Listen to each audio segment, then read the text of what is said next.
Hi, this is Todd Baker, and welcome to another edition of The Prosperous Agent. Today is December 10th, 2012. I'm coming to you from my home office in Prosper, Texas. I hope you had a great weekend. I sure did. It was full of Rotary activities that culminated in the Prosper Parade, which I was able to participate in, and I brought my youngest daughter who got to ride in the float, so it was pretty cool. Also woke up to a little bit of snow on the ground and some cold weather today, and that was also sort of cool. Got to wear a sweater and a scarf, but it was also a little chilly. Anyways, I'm sure you all enjoyed that a little bit as well. So here's my main topic today I want to focus on is what's more important, a niche or message? And here's why I'm bringing that up.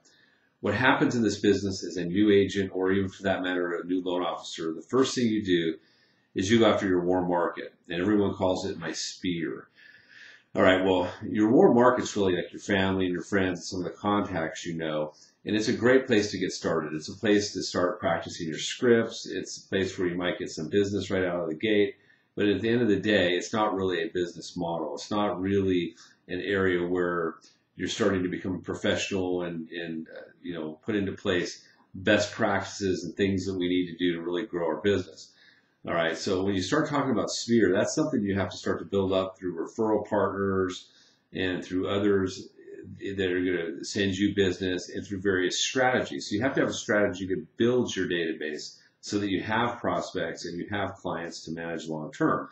Later on, I'm going to go into some database management best practices for both prospecting and client retention and to keep you top of mind. But for today, I heard an interesting debate, not so much debate, but it was a presentation about niche marketing and how important it is to brand yourself and become an expert at something. And although I totally agree with that, I kept thinking in the back of my mind, yeah, but what about the message? Because the thing about it is this. Farming is a great example of picking a niche based on city. You can go city, you can go price point. There's all these different niches you can pick, but they also box you in to that area. So for example, if you wanted to be, a specialist in Prosper, you can do a farm to certain subdivisions or most of the subdivisions you want to be in. You can do blog posting and search engine optimization so that there's a perception that you're the prosperous agent. And I think that's a great way to build your database. But ultimately, your message is much more powerful. Okay. What happens if someone calls you up and are you the agent? Yeah, I'm the agent of Prosper. Yeah, well, I was looking at McKinney. See, the thing about it is you're going to get all these prospects in that don't necessarily want to buy in your city or the price point you might be looking for. So let me tell you an example. Let me share with you something that I did. As I first started in this business, I had a really good first year and a good second year. Then I started to plateau. And I really had accomplished that on my life experience and past entrepreneurial and executive experience that I'd had in getting the business started. And I realized, hey, if I'm really going to grow this thing, I need to get a coach. So I hired one of the top national coaches and at about $500 an hour. And the guy was a good guy, but he gave me like 15 minutes a month. It was what I got for the $500. And it was a call where he would say three things repeatedly. Find a niche, become the expert, and tell the world about it. I mean, he drilled that into me. And it was something that I sort of already knew, but at the same token, I said, all right, well, that makes sense. I've heard this before. It applied to other businesses. So what we talked about was, we'll pick a niche in the loan industry. So I said, well, give me an example. He goes, well, how about helping people that were in a chapter 13 get financing? I said, no, I don't want to do that. That's just, that didn't give me any excitement. But that was his example. And he kept giving me examples for the loan business of those type of niches. Okay. So what I finally picked this was at the time when, the housing market was starting to look like there was dark clouds on the horizon. I thought, hey, what if I help people get out of their risky loans into fixed rate loans? All right. So that was my niche. I went out, I found good data. I had a direct mail campaign where I actually took, and this was one of his pieces of advice, I got shredded dollar bills and we hand stuffed envelopes and mailed 1,000 at a time. And I got a little bit of business off it. But here's the problem. If someone were to walk up to me and say, what do you do? It was still, well, I'm just a loan officer, or I'm a loan officer, or I specialize in getting people out of their risky loans. I mean, it was like a dry piece of toast. There was no passion behind it. And then I discovered certified mortgage planning. And as that's evolved, my message expanded. So now when someone asks me, well, what do you do? Well, I'm a certified mortgage planner. I help my clients integrate the loan they select into their short and long-term financial plan to minimize interest expense, maximize tax deductions, and help them achieve financial freedom. When someone hears that, it's a game changer. So now, going back to the niche market. Now, with that overall messaging, does it matter to me whether someone has a $100,000 loan or a $500,000 loan? See, the thing about it is I want to help everyone that comes to me. You know, obviously, I'd like to have, like all of us would, $300,000, $400,000, $500,000 purchases. That would be great. But what about all the folks that are $100,000, $150,000? I want to be able to help them as well. Okay, there was no way I was ever going to get behind passionately, you know, helping people in these niche specific products. So now the cool thing with real estate, you can pick a niche, you can farm to it, you can do those kind of things. But my suggestion is have a powerful, broad, hard-hitting message like the ones I teach that'll create separation from you and everyone else in the marketplace. You need to have the confidence when someone says, what do you do for a living? To say, oh, I help people achieve financial freedom through the purchase of real estate. That's simple. That's a game-changing idea. And if you can start to really get it in here and plant that seed, that you can change lives forever, then now you're cooking with gas. Now you have a broader messages to really exploit the different niches that you want to go after.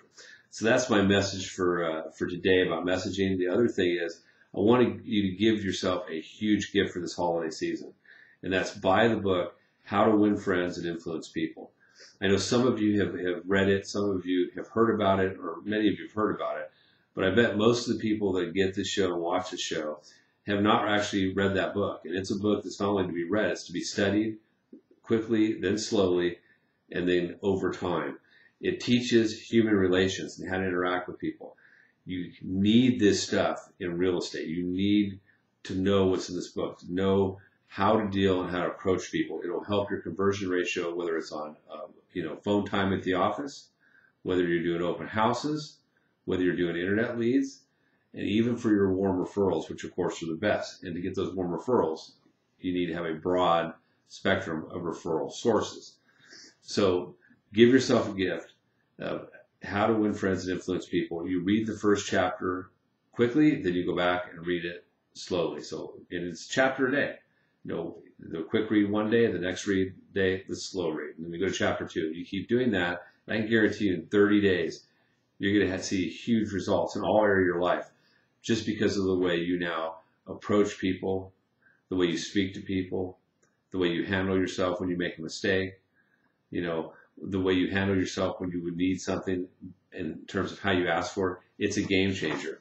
And then finally, I'm going to start incorporating each and every show some reasons why it's so powerful to be in this business. As you know, I keep talking about passionate about helping people pay off their homes because I see what happens when somebody owns their home outright. They eliminate their primary expense forever and their retirement calculus changes forever. So I put a Google alert to myself that feeds me constantly, and I'm able to get success stories and articles and language. So here was 4 reasons. Number 1, financial security for the long haul. So when you're talking to your prospects, think about it. They really want financial security for the long haul. Do you rent, in which your landlord could lose the home, the landlord could kick you out, the landlord could raise your rent, or do you buy? Okay. Flexibility in your monthly budget. Okay. You get your house paid off, you have a way flexible monthly budget because your biggest expense is gone. Protection against an unstable housing market. After the housing crisis, one of the things that propelled me on this movement I'm trying to create to create wealth in real estate was simply everyone I met that had a house that owned outright. I said, "Oh, that sucks. Your house went from $500,000 to $250,000," which I saw happen to a lot of people in California. You know what they would say? Yeah, I'm not worried about that, Todd. I paid that off a long time ago. That was just a market bubble. The people that were really had problems were the people that did 100% financing at $500,000. The people that used the things that I teach didn't have a problem. Yeah, it sort of sucked you didn't sell at the top of the market, but it wasn't the end of the world.